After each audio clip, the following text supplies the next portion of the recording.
ನಮಸ್ಕಾರ. ವಿಜ್ಞಾನ ವಿಸ್ಮಯದಲ್ಲಿ ಸೌರವ್ಯೂಹವನ್ನು ಕುರಿತಂತಹ ಮತ್ತೊಂದು ಸಂಚಿಕೆಗೆ ಸ್ವಾಗತ.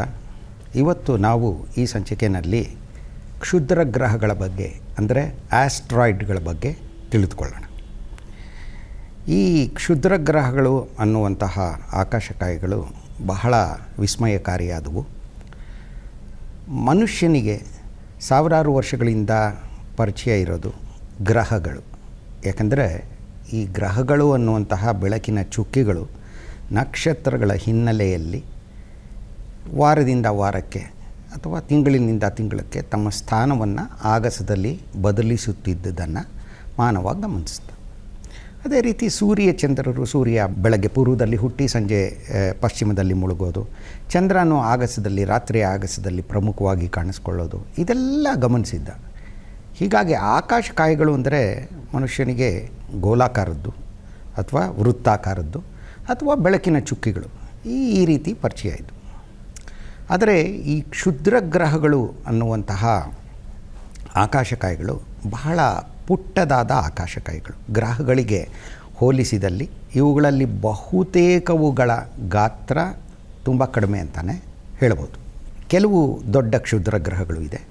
ಇದು ಕ್ಷುದ್ರ ಗ್ರಹ ಅನ್ನೋ ಇದಕ್ಕೆ ಹೆಸರು ಬರೋದಕ್ಕೆ ಕಾರಣ ಏನು ಅಂದರೆ ಗ್ರಹಕ್ಕಿಂತ ಚಿಕ್ಕದಾಗಿದೆ ಇದು ಅನ್ನೋದನ್ನು ಈ ಪದ ಸೂಚಿಸುತ್ತೆ. ಈ ಕ್ಷುದ್ರ ಗ್ರಹಗಳ ಅನ್ವೇಷಣೆ ಅಥವಾ ಇವುಗಳು ಇದೇ ಸೌರವ್ಯೂಹದಲ್ಲಿ ಅಂತ ಕಂಡು ಬಂದಿದ್ದಾದರೂ ಹೇಗೆ? ಇವತ್ತು ಮೊದಲನೇದಾಗಿ ಸೌರವ್ಯೂಹದಲ್ಲಿ 8 ಗ್ರಹಗಳಿದೆ. ಬುಧ, ಮರ್ಕ್ಯುರಿ, ಶುಕ್ರ, ವೀನಸ್, ಅರ್ತ್ ಭೂಮಿ, ಮಾರ್ಸ್ ಮಂಗಳ, ಜೂಪಿಟರ್ ಗುರು, ಸ್ಯಾಟರ್ನ್ ಶನಿ, ಯುರೇನಸ್ ಮತ್ತು ನೆಪ್ಚೂನ್. ಇದರಲ್ಲಿ ಮೊದಲ 4 ಗ್ರಹಗಳು ನಮ್ಮ ಭೂಮಿಯನ್ನು ಸೇರಿದಂತೆ ತುಂಬ ದೊಡ್ಡ ಗ್ರಹಗಳೇನಲ್ಲ. ಭೂಮಿಯ ವ್ಯಾಸ ಸುಮಾರು 13,000 ಕಿಲೋಮೀಟರ್ಗಳಷ್ಟಿದೆ. ಇನ್ನು ಉಳಿದ 3 ಗ್ರಹಗಳು ಚಿಕ್ಕವು ಅಂದರೆ ಶುಕ್ರ ಗ್ರಹ ಭೂಮಿಯಷ್ಟೇ ಇದೆ, ಸ್ವಲ್ಪ ಕಡಿಮೆ ವ್ಯಾಸ ಇದೆ, ಅದಕ್ಕೆ ಅಂದರೆ ಡಯಾಮೀಟರ್ ಇದೆ. ಆಮೇಲೆ ಮಾರ್ಸ್ ಭೂಮಿಯ ವ್ಯಾಸ ಏನಿದೆಯೋ ಅದರ ಸುಮಾರು 60% ಮರ್ಕ್ಯುರಿ ಅಂದರೆ ಬುಧ ಗ್ರಹ ಸೌರವ್ಯೂಹದಲ್ಲೇ ಚಿಕ್ಕದು, 40% ಭೂಮಿದಕ್ಕೆ ಹೋಲಿಸಿದ್ರಲ್ಲಿ ಅದರ ವ್ಯಾಸ ಇದೆ. ಆದರೆ ಈ ಸೌರವ್ಯೂಹದ ಹೊರಭಾಗದಲ್ಲಿದೆಯಲ್ಲ ಗ್ರಹಗಳು, ಗುರು, ಶನಿ, ಯುರೇನಸ್, ನೆಪ್ಚೂನ್, ಇವು ಬಹಳ ದೈತ್ಯ ಗ್ರಹಗಳು. ಗುರು ಮತ್ತು ಶನಿ ಇವೆರಡು ಅನಿಲ ದೈತ್ಯಗಳು. ಯುರೇನಸ್ ಮತ್ತು ನೆಪ್ಚೂನ್ ಇವೆರಡು ಹಿಮದೈತ್ಯಗಳು, ಐಸಿ ಜೈಂಟ್ಸ್ ಅಂತ ಕರೀತಾರೆ. ಗುರು ಮತ್ತು ಶನಿನ ಗ್ಯಾಸ್ ಜೈಂಟ್ಸ್ ಅಂತ ಕರೀತಾರೆ. ಗುರುವಿನ ಗಾತ್ರ ಎಷ್ಟಿದೆ ಅಂದರೆ ಸುಮಾರು 1300 ಭೂಮಿಗಳನ್ನು ಒಂದು ಗುರುಗ್ರಹದಲ್ಲಿ ತುಂಬೋದು, 750 ಭೂಮಿಗಳನ್ನು ಒಂದು ಶನಿ ಗ್ರಹದೊಳಗೆ ತುಂಬೋದು. ಯುರೇನಸ್ ಮತ್ತು ನೆಪ್ಚೂನ್ನಲ್ಲಿ ತಲಾ 50 ಭೂಮಿಗಳನ್ನು ತುಂಬೋದು. ಅಷ್ಟು ದೊಡ್ಡದಾಗಿದೆ ಈ ಗ್ರಹಗಳು. ಇವಾಗ ಈ ಕ್ಷುದ್ರ ಗ್ರಹಗಳು ಎಷ್ಟಿದೆಯಪ್ಪ ಅಂದರೆ ಈ ಕ್ಷುದ್ರ ಗ್ರಹಗಳು ಅವುಗಳ ಗಾತ್ರ ಏನು, ಅವು ಎಲ್ಲಿವೆ ಸೌರವ್ಯೂಹದಲ್ಲಿ? ಮೊದಲ 4 ಗ್ರಹಗಳು ಭೂಮಿಯಂತಹವು ಅಂತ ಹೇಳಿದೆ. ಸೌರವ್ಯೂಹದ ಹೊರಭಾಗದಲ್ಲಿರುವಂತಹ ಗುರು, ಶನಿ, ಯುರೇನಸ್, ನೆಪ್ಚೂನ್ ಮತ್ತೊಂದು ಬಗೆಯು ಅಂತ ಹೇಳ್ತಾರೆ. ಆದರೆ ಈ ಕ್ಷುದ್ರ ಗ್ರಹಗಳು ಯಾವ ಭಾಗದಲ್ಲಿದೆ ಸೌರವ್ಯೂಹದಲ್ಲಿ ಅಂದರೆ ಬಹುತೇಕ ಕ್ಷುದ್ರ ಗ್ರಹಗಳು, ಲಕ್ಷಾಂತರ ಸಂಖ್ಯೆಯಲ್ಲಿ ಕ್ಷುದ್ರ ಗ್ರಹಗಳು ನಮಗೆ ಕಂಡುಬರೋದು ಮಂಗಳ ಹಾಗೂ ಗುರುಗ್ರಹಗಳ ನಡುವಿನ ಕಕ್ಷೆಯಲ್ಲಿ. ಅಂದರೆ ಮಾರ್ಸ್ ಮತ್ತು ಜೂಪಿಟರ್ ಈ 2 ಗ್ರಹಗಳೇನಿದೆ ಅವುಗಳ ನಡುವಿನ ಕಕ್ಷೆಯಲ್ಲಿ ಇವು ಕಂಡುಬರುತ್ತೆ, ಅವುಗಳ ನಡುವಿನ ಪ್ರದೇಶದಲ್ಲಿ ಕಂಡುಬರುತ್ತೆ. ಈ ಮಂಗಳ ಗ್ರಹ ಅನ್ನೋದು ಭೂಮಿ ಸೂರ್ಯನಿಂದ ಇರುವ ದೂರಕ್ಕೆ ಹೋಲಿಸಿದಲ್ಲಿ ಅದಕ್ಕಿಂತ ದೂರದಲ್ಲಿದೆ ಮಂಗಳ ಗ್ರಹ. ಅಂದರೆ ಭೂಮಿ ಸೂರ್ಯನಿಂದ 15 ಕೋಟಿ ಕಿಲೋಮೀಟರ್ ಸರಾಸರಿ ದೂರದಲ್ಲಿದ್ದರೆ ಮಂಗಳ ಗ್ರಹ 23 ಕೋಟಿ ಕಿಲೋಮೀಟರ್ ಸರಾಸರಿ ದೂರದಲ್ಲಿದೆ. ಆದರೆ ಮುಂದಿನ ಗ್ರಹವಾದ ಗುರು 78 ಕೋಟಿ ಕಿಲೋಮೀಟರ್ ದೂರದಲ್ಲಿದೆ. ಹಾಗಾಗಿ ಸುಮಾರು 55 ಕೋಟಿ ಕಿಲೋಮೀಟರ್ಗಳಷ್ಟು ಅಂತರ ಮಂಗಳ ಹಾಗೂ ಗುರುಗ್ರಹಗಳ ನಡುವೆ ಕಂಡುಬರುತ್ತೆ. ಈ ಪ್ರದೇಶದಲ್ಲೇ ಈ ಕ್ಷುದ್ರ ಗ್ರಹಗಳು ಕಂಡುಬರುತ್ತೆ. ಈ ಕ್ಷುದ್ರ ಗ್ರಹಗಳು ಬಹುಮಟ್ಟಿಗೆ ಚಿಕ್ಕದಾಗಿರುವುದರಿಂದ ಖಗೋಳಶಾಸ್ತ್ರಜ್ಞರು ಇವು ಒಂದು ಕಾಲದಲ್ಲಿ ಬಹಳ ಕೋಟ್ಯಾಂತರ ವರ್ಷಗಳ ಹಿಂದೆ, 10 ಕೋಟಿ 100 ಕೋಟಿ ವರ್ಷಗಳ ಹಿಂದೆ ಒಡೆದು ಹೋದಂತಹ ಗ್ರಹವೊಂದರ ಚೂರುಗಳು ಅಂತ ಭಾವಿಸಿದರು. ಆದರೆ ಇವತ್ತಿನ ವಿಜ್ಞಾನಿಗಳ ನಂಬಿಕೆಯ ಪ್ರಕಾರ ಈ ಕ್ಷುದ್ರ ಗ್ರಹಗಳು ನಿರ್ಮಾಣವಾಗದಂತಹ ಗ್ರಹವೊಂದರ ಚೂರುಗಳು ಅಂತ. ಅಂದರೆ ಈ ಚೂರುಗಳೆಲ್ಲ ಸೇರಿ ಒಂದು ಗ್ರಹವನ್ನು ನಿರ್ಮಿಸೋದಕ್ಕೆ ಸಾಧ್ಯನೇ ಆಗಲಿಲ್ಲ ಮಂಗಳ ಹಾಗೂ ಗುರುಗ್ರಹಗಳ ನಡುವೆ. ಯಾಕಪ್ಪ ಇದಕ್ಕೆ ಕಾರಣ ಅಂದರೆ, ಕಾರಣ ಇಷ್ಟೇ, ಗುರುಗ್ರಹದ ಪ್ರಬಲ ಗುರುತ್ವಾಕರ್ಷಣ ಶಕ್ತಿ. ಗುರುಗ್ರಹ ದ್ರವ್ಯರಾಶಿ ಅಂದರೆ ಮಾಸ್ನ ದೃಷ್ಟಿಯಿಂದಾಗಲಿ ಅಥವಾ ಅದರ ಗಾತ್ರದ ದೃಷ್ಟಿಯಿಂದಾಗಲಿ ಅಗಾಧವಾದದ್ದು, ದೈತ್ಯಾಕಾರದ್ದು. ಆ ಒಂದು ಗ್ರಹ ತನ್ನ ಹಾಗೂ ತನಗಿಂತ ಸೂರ್ಯನಿಗೆ ಹತ್ತಿರವಿರುವಂತಹ ಮಂಗಳ ಗ್ರಹದ ನಡುವಿನ ಕಕ್ಷೆಗಳಲ್ಲಿ ಅದು ಆ ಪ್ರದೇಶದಲ್ಲಿ ಮತ್ತೊಂದು ಗ್ರಹ ಅಸ್ತಿತ್ವಕ್ಕೆ ಬರೋದಕ್ಕೆ ಬಿಡಲಿಲ್ಲ ಅಂತ ಖಗೋಳಶಾಸ್ತ್ರ ನಂಬಿದ್ದಾರೆ. ಹೀಗಾಗಿ ಲಕ್ಷಾಂತರ ಸಂಖ್ಯೆಯಲ್ಲಿ ಚೂರುಗಳು ಮಂಗಳ ಹಾಗೂ ಗುರುಗ್ರಹದ ನಡುವಿನ ಕಕ್ಷೆಗಳಲ್ಲಿ ಕ್ಷುದ್ರ ಗ್ರಹಗಳ ಪಟ್ಟಿ, ಆಸ್ಟ್ರಾಯ್ಡ್ ಬೆಲ್ಟ್ ಅಂತ ಹೇಳ್ತೀವಿ, ಅವುಗಳಲ್ಲಿ ಸುತ್ತುತ್ತಾ ಇದೆ. ಇದು ಭೂಮಿ ಸೂರ್ಯನಿಂದ ಎಷ್ಟು ದೂರ ಇದೆಯೋ ಅದಕ್ಕೆ ನಾವು ಸಾಮಾನ್ಯವಾಗಿ 1 ಆಸ್ಟ್ರೋನಾಮಿಕಲ್ ಯೂನಿಟ್ ಅಂತ ಹೇಳ್ತೀವಿ, ಒಂದು ಖಗೋಳಮಾನ ಅಂತ ಹೇಳ್ತೀವಿ. ಭೂಮಿ 1 ಖಗೋಳಮಾನದಷ್ಟು ದೂರದಲ್ಲಿದ್ದರೆ ಸೂರ್ಯನಿಂದ ಈ ಕ್ಷುದ್ರ ಗ್ರಹಗಳ ಪಟ್ಟಿ 2.2 ಖಗೋಳಮಾನಗಳಿಂದ ಹಿಡಿದು 3.2 ಖಗೋಳಮಾನಗಳಷ್ಟು ಪ್ರದೇಶದಲ್ಲಿ ಕಂಡುಬರುತ್ತೆ. ಹೀಗಾಗಿ ಈ ಒಂದು ಕ್ಷುದ್ರ ಗ್ರಹಗಳ ಪಟ್ಟಿ ಎಷ್ಟು ವ್ಯಾಪಿಸಿದೆಯಪ್ಪ ಅಂದರೆ, ಭೂಮಿ ಸೂರ್ಯನಿಂದ ಎಷ್ಟು ದೂರ ಇದೆಯೋ ಅಷ್ಟು ಅಗಲ ಇದೆ ಈ ಪಟ್ಟಿ ಅನ್ನೋದನ್ನು ನಾವು ತಿಳ್ಕೊಬೋದು. ಇವಾಗ ಈ ಕ್ಷುದ್ರ ಗ್ರಹಗಳು ಇಷ್ಟೊಂದು ಪುಟ್ಟ ಆಕಾಶಕಾಯಗಳಾದರೆ ಇವುಗಳಿಗೆ ಯಾಕೆ ಇಷ್ಟೊಂದು ಮಹತ್ವ? ಏನು ಇವುಗಳ ಪ್ರಾಮುಖ್ಯ? ಇವುಗಳು ಹಿಡಿಯಲ್ಪಟ್ಟಿದ್ದಾದರೂ ಹೇಗೆ? ಇದ್ರ ಬಗ್ಗೆ ತಿಳ್ಕೊಳ್ಳೋಣ. ಒಂದಾನೊಂದು ಕಾಲದಲ್ಲಿ ಅಂದರೆ ಸುಮಾರು 300 ವರ್ಷಗಳ ಹಿಂದೆ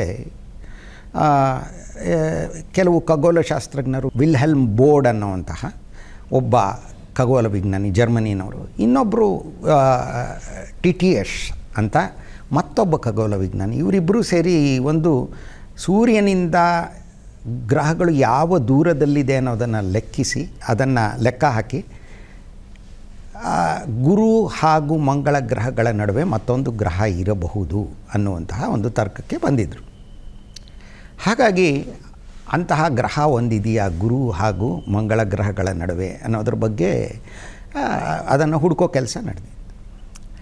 ಆ ನಡುವೆ ಒಬ್ಬ ಜೋಸೆಫೆ ಪಿಯಾಜಿ ಅನ್ನುವಂತಹ ಒಬ್ಬ ಇಟಲಿಯ ಖಗೋಳಶಾಸ್ತ್ರಜ್ಞ 1801ನೇ ಇಸ್ವಿ ಜನವರಿ 1ನೇ ತಾರೀಕು ಅವನು ಒಂದು ಆಕಾಶಕಾಯವನ್ನು ಗುರುತಿಸ್ತಾನೆ. ಅದು ಸ್ವಲ್ಪ ಅದರ ಚಲನೆಯನ್ನು ನೋಡಿದಾಗ ಇದೇನು ಹೊಸ ಆಕಾಶಕಾಯನಲ್ಲ ಇದು ಅಂದ್ಬಿಟ್ಟು ಅವನಿಗೆ ಅನ್ನಿಸ್ತು.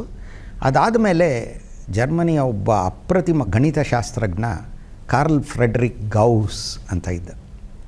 ಅವನು ಅದರ ಕಕ್ಷೆಯನ್ನು ಲೆಕ್ಕ ಹಾಕಿದರೆ ಆ ಒಂದು ಆಕಾಶಕಾಯ ಮಂಗಳ ಹಾಗೂ ಗುರುಗ್ರಹಗಳ ನಡುವಿನ ಕಕ್ಷೆಯಲ್ಲೇ ಅದು ಸೂರ್ಯನನ್ನು ಸುತ್ತುತ್ತಾ ಇದೆ ಅನ್ನೋದು ಗೊತ್ತಾಯಿತು. ಹಾಗಾದರೆ ಹುಡುಕ್ತಾ ಇದ್ದರಲ್ಲ ಬೇರೆ ಖಗೋಳಶಾಸ್ತ್ರಜ್ಞರೆಲ್ಲ, ಮಂಗಳ ಹಾಗೂ ಗುರುಗ್ರಹದ ನಡುವೆ ಒಂದು ಗ್ರಹ ಇದೆ ಅಂತ, ಅದೇನಾ ಇದಿರಬೇಕು ಅಂತ ಭಾವಿಸಿದ್ರು. ಆದರೆ ಇದರ ಹೆಸರನ್ನ ಏನು ಪಿಯಾಟ್ಸಿ ಯಾವ ಹೆಸರಿಟ್ಟ ಅಂದರೆ ಅದಕ್ಕೆ ಸೀರೀಸ್ ಅನ್ನುವಂತಹ ಇಟಲಿಯ ದಕ್ಷಿಣದಲ್ಲಿರುವಂತಹ ಸಿಸಿಲಿಯ ದೇವತೆಯ ಹೆಸರನ್ನೇ ಸೀರೀಸ್ ಅನ್ನುವಂತಹ ಹೆಸರನ್ನು ಕೊಟ್ಟಾದಿ. ಆದರೆ ಈ ಸೀರೀಸ್ ಅನ್ನುವಂತಹ ಒಂದು ಆಕಾಶಕಾಯ ಗುರುತಿಸಲ್ಪಡ್ತಲ್ಲ, ಅದು ಮಂಗಳ ಹಾಗೂ ಗುರುಗ್ರಹಗಳ ನಡುವಿನ ಕಕ್ಷೆಯಲ್ಲಿ ಸುತ್ತುತ್ತಾ ಇತ್ತಲ್ಲ, ಅದು ಏನೇ ಆದರೂ ತನ್ನ ಅಸ್ತಿತ್ವವನ್ನು ಅದು ದೂರದರ್ಶಕಗಳಲ್ಲಿ ಕೇವಲ ಒಂದು ಬೆಳಕಿನ ಚುಕ್ಕಿಯಾಗಿ ಗೋಚರಿಸ್ತಾ ಇತ್ತೆ ಹೊರತು ಅದು ದೊಡ್ಡ ಆಕಾಶಕಾಯವಾಗಿ ಅಂದರೆ ಗೋಲಾಕಾರವಾಗಿ ಇತರ ಗ್ರಹಗಳು ಮಾಡಿದಂತೆ ಗೋಲಾಕಾರವಾಗಿ ಅದು ಗೋಚರಿಸಲಿಲ್ಲ. ಹಾಗಾಗಿ ಇದಾದ ಮೇಲೆ ಇನ್ನೊಂದು 5-6 ವರ್ಷದಲ್ಲಿ ಇನ್ನೂ 3 ಅದೇ ರೀತಿಯ ಆಕಾಶಕಾಯಗಳು ಅದೇ ಮಂಗಳ ಹಾಗೂ ಗುರುಗ್ರಹಗಳ ನಡುವಿನ ಕಕ್ಷೆಯಲ್ಲಿ ಗುರುತಿಸಲ್ಪಟ್ಟವು. ಅವು ದೊಡ್ಡ ದೂರದರ್ಶಕಗಳಿಗೂ ತಮ್ಮ ರೂಪವನ್ನು ಕೇವಲ ಬೆಳಕಿನ ಚುಕ್ಕಿಗಳಾಗಿ, ನಕ್ಷತ್ರಗಳಂತೆ ಬೆಳಕಿನ ಚುಕ್ಕಿಗಳಾಗಿ ಕಂಡವೇ ಹೊರತು ಗ್ರಹಗಳಂತೆ ಗೋಲಾಕಾರವಾಗಿ ಕಾಣಲಿಲ್ಲ. ಹಾಗಾಗಿ ಅವು ನಕ್ಷತ್ರಗಳಂತೆ, ಅಂದರೆ ನಕ್ಷತ್ರಗಳಂತೆ ಕಾಣುವ ಆಕಾಶಕಾಯಗಳು ಅನ್ನೋ ದೃಷ್ಟಿಯಿಂದ ಅವರಿಗೆ ಸ್ಟಾರ್ ಲೈಕ್, ಅಂದರೆ ಆಸ್ಟರಾಯ್ಡ್ಸ್ ಅನ್ನುವಂತಹ ಒಂದು ಹೆಸರನ್ನು ನೀಡಲಾಯಿತು. ಇದಾದ ಮೇಲೆ 19ನೇ ಶತಮಾನದಲ್ಲಿ ಅನೇಕ ಕ್ಷುದ್ರ ಗ್ರಹಗಳು ಕಂಡುಹಿಡಿಯಲ್ಪಟ್ಟವು. ಈ ಖಗೋಳಶಾಸ್ತ್ರ ಕ್ಷೇತ್ರದಲ್ಲಿ ಫೋಟೋಗ್ರಫಿ ಅನ್ನೋದು ಯಾವಾಗ ಚಿತ್ರಗಳನ್ನು ತೆಗೆಯೋದು ಕ್ಯಾಮ್ರಾದ ಮೂಲಕ, ಟೆಲಿಸ್ಕೋಪ್ಗಳಲ್ಲಿ ಕ್ಯಾಮ್ರಾಗಳನ್ನು ಅಳವಡಿಸಿ ಚಿತ್ರಗಳನ್ನು ತೆಗೆಯೋದು ಪ್ರಾರಂಭ ಆದಮೇಲಂತೂ ಕ್ಷುದ್ರ ಗ್ರಹಗಳನ್ನು ಕಂಡುಹಿಡಿಯೋದು ತುಂಬ ಜಾಸ್ತಿ ಆಗೋಯಿತು. ಇದಾದ ಮೇಲೆ ದೂರದರ್ಶಕಗಳು ಇನ್ನೂ ಹೆಚ್ಚಿನ ಸಂಖ್ಯೆಯಲ್ಲಿ ನಿರ್ಮಾಣ ಮಾಡಲ್ಪಟ್ಟು ದೊಡ್ಡ ದೊಡ್ಡ ದೂರದರ್ಶಕಗಳು ನಿರ್ಮಾಣ ಮಾಡಲ್ಪಟ್ಟ ಮೇಲೆ, ಹಾಗೂ ಇವತ್ತು ಚಾರ್ಜ್ಡ್ ಕಪಲ್ಡ್ ಡಿವೈಸ್ ಅಂತ ಒಂದು ಬಗೆಯ ಬೆಳಕನ್ನು ದಾಖಲು ಮಾಡಿಕೊಳ್ಳುವಂತಹ ಸಾಧನ ಇದೆ. ನಮ್ಮ ಮೊಬೈಲ್ ಕ್ಯಾಮ್ರಾಗಳಲ್ಲೆಲ್ಲ ಇದು ಇರುತ್ತೆ. ಈ ಒಂದು ಸಾಧನ, ಎಲೆಕ್ಟ್ರಾನಿಕ್ ಸಾಧನ, ಒಂದು ಚಿಪ್ ಅಸ್ತಿತ್ವಕ್ಕೆ ಬಂದ ನಂತರ ಕ್ಷುದ್ರ ಗ್ರಹಗಳನ್ನು ಗುರುತಿಸೋದು ಮತ್ತಷ್ಟು ನಿರಾಳ ಆಯಿತು, ಸುಲಭ ಆಯಿತು. ಹೀಗಾಗಿ ಇವತ್ತು ಲಕ್ಷಾಂತರ ಸಂಖ್ಯೆಯಲ್ಲಿ ಕ್ಷುದ್ರ ಗ್ರಹಗಳನ್ನು ಗುರುತಿಸಲಾಗಿದೆ. ಬಹುಮಟ್ಟಿಗೆ ಅವು ಮಂಗಳ ಹಾಗೂ ಗುರುವಿನ ಕಕ್ಷೆಯ ನಡುವೆ ಸುತ್ತುತ್ತವೆ. ಎಷ್ಟಿದೆಯಪ್ಪ ಇದು ಅಂದರೆ, ಇವತ್ತಿನ ಒಂದು ಅಂದಾಜಿನ ಪ್ರಕಾರ ಮಂಗಳ ಹಾಗೂ ಗುರುಗ್ರಹಗಳ ನಡುವಿನ ಕಕ್ಷೆ ಏನಿದೆ, ಅದರಲ್ಲಿ ಪ್ರದೇಶ ಏನಿದೆ, ಅದರಲ್ಲಿರೋ ಕ್ಷುದ್ರ ಗ್ರಹಗಳ ಪಟ್ಟಿನಲ್ಲಿ ಸುಮಾರು 10 ಲಕ್ಷ ಕ್ಷುದ್ರ ಗ್ರಹಗಳು. 10 ಲಕ್ಷ ಅಂದರೆ ಯಾವ ಗಾತ್ರದ್ದು? 1 ಕಿಲೋಮೀಟರ್ಗಿಂತ ಹೆಚ್ಚಿನ ವ್ಯಾಸವನ್ನು ಹೊಂದಿರುವಂತಹ, 1 ಕಿಲೋಮೀಟರ್ ಅಷ್ಟೇ, ಅದಕ್ಕಿಂತ ಹೆಚ್ಚಿನ ವ್ಯಾಸವನ್ನು ಹೊಂದಿರುವಂತಹ 10 ಲಕ್ಷ ಕ್ಷುದ್ರ ಗ್ರಹಗಳು ಇವೆ. ಅದಕ್ಕಿಂತ ಚಿಕ್ಕದಾದದ್ದು ಮಿಲಿಯನ್ ಗಟ್ಟಲೆ ಇವೆ, ಕೋಟಿಗಟ್ಟಲೆ ಇವೆ ಅಂತ ಖಗೋಳಶಾಸ್ತ್ರಜ್ಞರು ಊಹಿಸಿದ್ದಾರೆ. ಇವಾಗ ಈ ಕ್ಷುದ್ರ ಗ್ರಹಗಳ ಅಧ್ಯಯನ, ಇವುಗಳ ವೀಕ್ಷಣೆ, ಇವುಗಳ ಅನ್ವೇಷಣೆ ಯಾತಕ್ಕೆ ನಮಗೆ ಅತ್ಯಗತ್ಯವಾಗಿ ಪರಿಣಮಿಸುತ್ತೆ? ಇದರ ಮಹತ್ವ ಏನು? ಇದನ್ನು ತಿಳ್ಕೊಳ್ಳೋಣ. ಈ ಕ್ಷುದ್ರ ಗ್ರಹಗಳು, ಇರೋ ಕ್ಷುದ್ರ ಗ್ರಹಗಳೆಲ್ಲ ಮಂಗಳ ಹಾಗೂ ಗುರು ಗ್ರಹಗಳ ನಡುವಿನ ಕ್ಷುದ್ರ ಗ್ರಹಗಳ ಪಟ್ಟಿಯಲ್ಲೇ ಇದ್ದರೆ ಹೆಚ್ಚಾಗಿ ಮಾನವನಿಗೆ ಆಸಕ್ತಿ ಇರ್ತಾ ಇರಲಿಲ್ಲ. ವೈಜ್ಞಾನಿಕ ಮುನ್ನಡೆಯ ದೃಷ್ಟಿಯಿಂದ, ಸೌರವ್ಯೂಹದ ಉಗಮ ಹಾಗೂ ವಿಕಾಸದ ದೃಷ್ಟಿಯಿಂದ ಮಾತ್ರ ಅವುಗಳನ್ನು ತಿಳ್ಕೊಳ್ಳೋ ಬಗ್ಗೆ ಹೆಚ್ಚಿನ ಆಸಕ್ತಿ ಇರ್ತಾಯಿತ್ತು. ಆದರೆ ಕುತೂಹಲಕಾರಿ ಅಂದರೆ ಎಲ್ಲ ಕ್ಷುದ್ರ ಗ್ರಹಗಳು ಕ್ಷುದ್ರ ಗ್ರಹಗಳ ಪಟ್ಟಿಯಲ್ಲೇ ಇಲ್ಲ. ಕೆಲವು ಕ್ಷುದ್ರ ಗ್ರಹಗಳು ಸೂರ್ಯನನ್ನು ಸುತ್ತುವ ನಡುವೆ ಭೂಮಿಯ ಸಮೀಪಕ್ಕೂ ಬರುತ್ತವೆ. ಅದರಲ್ಲಿ ಬೇರೆ ಬೇರೆ ಗುಂಪಿನ ಕ್ಷುದ್ರ ಗ್ರಹಗಳು ಇರುತ್ತವೆ. ಅಂತಹ ಗುಂಪಿನಲ್ಲಿ ಮೊದಲನೇದು ಅಪೋಲೋ ಅನ್ನುವಂತಹ ಗುಂಪಿನ ಕ್ಷುದ್ರ ಗ್ರಹಗಳು, ಅಟೆನ್ ಅನ್ನುವಂತಹ ಮತ್ತೊಂದು ಗುಂಪಿನ ಕ್ಷುದ್ರ ಗ್ರಹಗಳು. ಹೀಗೆ ಭೂಮಿಯ ಕಕ್ಷೆಯನ್ನು ಛೇದಿಸುವಂತಹ, ತಮ್ಮ ಕಕ್ಷೆಗಳಲ್ಲಿ ಚಲಿಸುವಾಗ ಭೂಮಿಯ ಕಕ್ಷೆಯನ್ನು ಛೇದಿಸಿ, ಅಂದರೆ ಭೂಮಿಯ ಕಕ್ಷೆ ಒಳಗೆ ಬಂದು ತಿರ್ಗಾ ಹೊರಗೋಗೋದು ಇರುತ್ತಲ್ಲ, ಅಂತಹ ಅಪೋಲೋ, ಅಟೆನ್, ಅಮೋರ್ ಅಂತ ಈ 3 ಬಗೆಯ 3 ಗುಂಪಿನ ಕ್ಷುದ್ರ ಗ್ರಹಗಳಿದೆ. ಅವುಗಳು ಮಾನವನಿಗೆ ಪ್ರಮುಖವಾಗಿ ಪರಿಣಮಿಸಿವೆ. ಯಾಕಂದರೆ ಭೂಮಿಯ ಸಮೀಪಕ್ಕೆ ಬಂದಾಗ ಅಥವಾ ಭೂಮಿಯ ಕಕ್ಷೆಯನ್ನು ದಾಟುವಾಗ ಭೂಮಿ ಏನಾದರೂ ಇದ್ದರೆ ಡಿಕ್ಕಿ ಹೊಡೆಯುವಂತಹ ಸಾಧ್ಯತೆ ಇರುತ್ತೆ.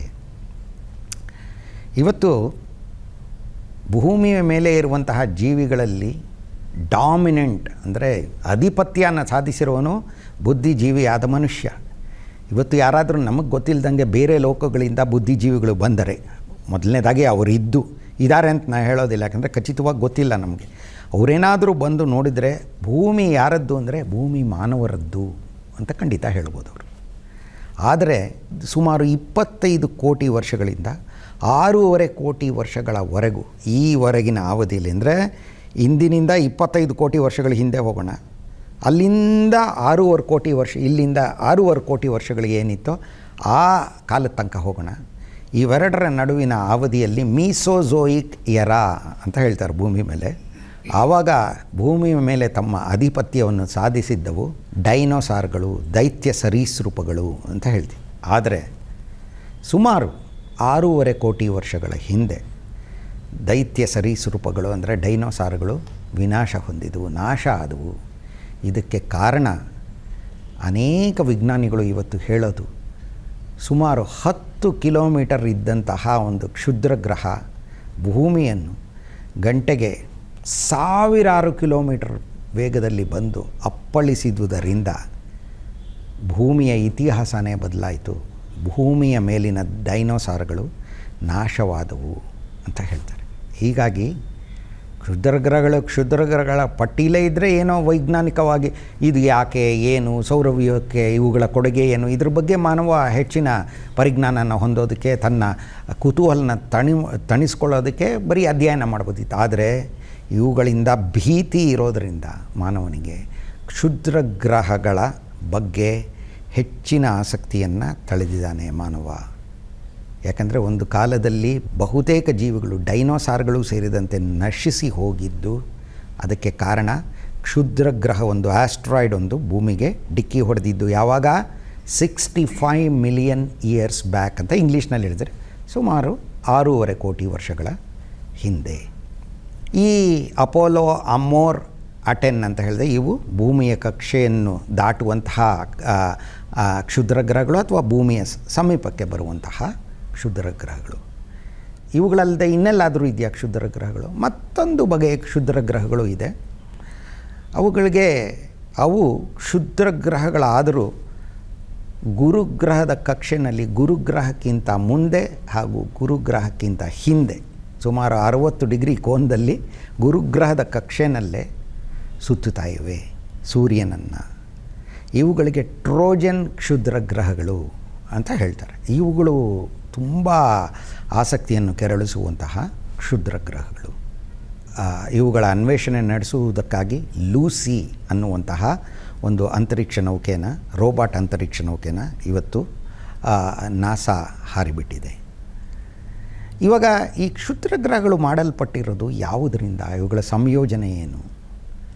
ಕ್ಷುದ್ರಗ್ರಹಗಳ ಸಂಯೋಜನೆ ಏನು ಅನ್ನೋದನ್ನು ನಾವು ಉಲ್ಕಾಶಿಲೆಗಳನ್ನು ಭೂಮಿ ಮೇಲೆ, ಮೀಟಿಯೋರೈಟ್ಸ್ ಅಂತ ಹೇಳ್ತೀವಲ್ಲ, ಮೀಟಿಯೋರಾಯ್ಡ್ಸ್ ಅಲ್ಲ, ಮೀಟಿಯೋರೈಟ್ಸ್ ಅಂತ ಹೇಳ್ತೀವಲ್ಲ, ಉಲ್ಕಾಶಿಲೆಗಳು, ಅವುಗಳನ್ನು ನಾವು ಅಧ್ಯಯನ ಮಾಡುವ ಮೂಲಕ ವಿಜ್ಞಾನಿಗಳು ಅರ್ಥ ಮಾಡ್ಕೊಂಡಿದ್ದಾರೆ. ಇವುಗಳು ಈ ಕಬ್ಬಿಣದಿಂದ ಮಾಡಿದ್ದವು ಆಗಿರಬಹುದು, ಅಥವಾ ಶಿಲೆಗಳಿಂದ ಮಾಡಲ್ಪಟ್ಟಿರುವುದು ಆಗಿರ್ಬೋದು, ಅಥವಾ ಇವು ಎರಡರ ಮಿಶ್ರಣನೂ ಆಗಿರಬಹುದು ಅಂತ ಹೇಳ್ತಾರೆ. ಹೀಗಾಗಿ ಕ್ಷುದ್ರಗ್ರಹಗಳು ಕೂಡ ಸಣ್ಣ ಸಣ್ಣ ಕ್ಷುದ್ರಗ್ರಹಗಳ ಚೂರುಗಳು ಭೂ ವಾತಾವರಣವನ್ನು ಪ್ರವೇಶಿಸಿ ಅಲ್ಲಿ ಉಂಟಾಗುವ ಶಾಖವನ್ನು ಹೆಂಗೋ ತಡ್ಕೊಂಡು ಭೂಮಿಗೆ ಬಂದು ಬಿದ್ದರೆ ಅಂತ ಅವುಗಳಿಗೆ ಉಲ್ಕಾಶಿಲೆ ಅಂತ ಹೆಸರು. ಅವುಗಳ ಅಧ್ಯಯನದ ಮೂಲಕ ಇವತ್ತು ಕ್ಷುದ್ರಗ್ರಹಗಳ ಬಗ್ಗೆ, ಆಸ್ಟ್ರಾಯ್ಡ್ಸ್ನ ಬಗ್ಗೆ ನಾವು ತಿಳ್ಕೊಂಡಿದ್ದೀವಿ. ಇದುವರೆಗೂ ಆ ರೀತಿ ಇತ್ತು. ಅಂತರಿಕ್ಷ ಯುಗ ಆರಂಭವಾದ ಮೇಲೆ ಅದು ಬೇರೆ ರೀತಿ ಆಯಿತು. ಹೀಗಾಗಿ ಕ್ಷುದ್ರಗ್ರಹಗಳಲ್ಲಿ ಲೋಹಗಳಿರುತ್ತೆ, ಕ್ಷುದ್ರಗ್ರಹಗಳಲ್ಲಿ ಶಿಲೆಗಳಿದೆ, ಭೂಮಿ ಮೇಲಿನ ಥರದ್ದೇ ಶಿಲೆಗಳಿರುತ್ತೆ, ಇವೆರಡರ ಮಿಶ್ರಣನೂ ಇರುತ್ತೆ. ಇವಾಗ ಈ ಕ್ಷುದ್ರಗ್ರಹಗಳನ್ನು ಟೆಲಿಸ್ಕೋಪ್ಗಳ ಮೂಲಕ ಅವುಗಳನ್ನು ಅಧ್ಯಯನ ಮಾಡುವಂಥ ಕಾರ್ಯ ಸುಮಾರು 100-150 ವರ್ಷಗಳಿಂದ ನಡೆದೇ ಇದೆ. ಆದರೆ ಅವು ಯಾವ ರೀತಿ ಇರುತ್ತವೆ, ಅವುಗಳ ಮೇಲ್ಮೈ ಎಂಥದ್ದು, ಸ್ವಲ್ಪ ರೇಡಾರ್ನಿಂದ ಚಿತ್ರಗಳನ್ನು ತೆಗೆದರೂ ಸ್ಪಷ್ಟವಾಗಿರ್ತಾ ಇರಲಿಲ್ಲ. ಆದರೆ ಅಂತರಿಕ್ಷ ಯುಗ ಆರಂಭವಾದ ನಂತರ ಅದರ ಒಂದು ವಿಧಾನವೇ ಬದಲಾಯಿತು ಅಂತ ಹೇಳ್ಬೋದು. ನೋಡಿ, ಅಂತರಿಕ್ಷ ಯುಗ ಆರಂಭವಾದದ್ದು 1957 ಅಕ್ಟೋಬರ್ 4 ಭೂಮಿಯ ಮೊದಲ ಕೃತಕ ಉಪಗ್ರಹವಾದ ಸ್ಪುಟ್ನಿಕ್ 1 ಇದನ್ನು ಹಿಂದಿನ ಸೋವಿಯತ್ ಒಕ್ಕೂಟ ಉಡಾಯಿಸ್ತಲ್ಲ, ಆವಾಗ ಈ ಅಂತರಿಕ್ಷ ಯುಗ ಆರಂಭವಾಯಿತು ಅಂತ ಹೇಳಲಾಗುತ್ತೆ. ಅದಾದ ಮೇಲೆ ಈ ಕ್ಷುದ್ರಗ್ರಹಗಳನ್ನು ಅನ್ವೇಷಿಸುವಂತಹ ಅಂತರಿಕ್ಷ ನೌಕೆನ ತಕ್ಷಣವೇ ಹಾರಿಬಿಡೋದಕ್ಕೆ ಆಗಲಿಲ್ಲ. ಯಾಕಂದರೆ ಖಗೋಳಶಾಸ್ತ್ರಜ್ಞರಿಗೆ ಏನನ್ಸಿತ್ತು ಅಂದರೆ, ಕ್ಷುದ್ರಗ್ರಹಗಳ ಪಟ್ಟಿನಲ್ಲಿ ಎಷ್ಟೊಂದು ಕ್ಷುದ್ರಗ್ರಹಗಳಿದೆ ಅಂದರೆ, ಯಾವುದಾದ್ರೂ ಒಂದು ಅಂತರಿಕ್ಷ ನೌಕೆನ ನಾವು ಕ್ಷುದ್ರಗ್ರಹಗಳ ಪಟ್ಟಿಯ ಮೂಲಕ ಕಳಿಸಿದ್ರೆ ಅದು ಯಾವುದಾದ್ರು ಒಂದು ಕ್ಷುದ್ರಗ್ರಹಕ್ಕೆ ಡಿಕ್ಕಿ ಹೊಡೆದು ನಾಶ ಆಗ್ಬೋದು ಅಂತ ಅಂದಾಜು ಮಾಡಿದರು. ಹಾಗಾಗಿ ಒಂದು ಪ್ರಶ್ನೆ ಇತ್ತು, ಕ್ಷುದ್ರ ಗ್ರಹಗಳ ಪಟ್ಟಿಯನ್ನು ದಾಟಿ ಗುರುಗ್ರಹವನ್ನು ಅನ್ವೇಷಿಸುವಂತಹ ಒಂದು ನೌಕೆನ ಕಳಿಸೋದಕ್ಕೆ ಸಾಧ್ಯನಾ, ಅಲ್ಲಿಂದ ಶನಿಗ್ರಹಕ್ಕೆ ಹೋಗೋದು ಸಾಧ್ಯನಾ, ಯುರೇನಸ್, ನೆಪ್ಚೂನ್, ಒಂದು ಕಾಲದಲ್ಲಿ ಪ್ಲೂಟೋ ಕೂಡ ಗ್ರಹ ಅನ್ಸ್ಕೊಂಡಿತ್ತು, ಅಲ್ಲೆಲ್ಲ ಹೋಗೋಕ್ಕಾಗತ್ತಾ ಅಂತ ಅಂದ್ಕೊಂಡಿದ್ರು. ಆದರೆ 1972ರಲ್ಲಿ ಅಮೆರಿಕಾದ ಅಂತರಿಕ್ಷ ಸಂಸ್ಥೆ ನಾಸಾ ಒಂದು ಅಂತರಿಕ್ಷ ನೌಕೆನ ಹಾರಿಬಿಡ್ತು. ಪಯನೀರ್ 10 ಅನ್ನುವಂತಹ ನೌಕೆ. ಅದು ಕ್ಷುದ್ರ ಗ್ರಹಗಳ ಪಟ್ಟಿನ 72ರಲ್ಲೇ ದಾಟಿ ಮುಂದೆ ಹೋಯಿತು, ಗುರುಗ್ರಹವನ್ನು ಅನ್ವೇಷಣೆ ಮಾಡ್ತು. ಅದಾದಮೇಲೆ ಎರಡನೇದಾಗಿ ಪಯನೀರ್ 11 ಅನ್ನೋದು ಕೂಡ ಕ್ಷುದ್ರ ಗ್ರಹಗಳ ಪಟ್ಟಿನ ದಾಟಿ ಮುಂದೆ ನಡೀತು, ಶನಿಗ್ರಹದ ತನಕ ಹೋಯಿತು.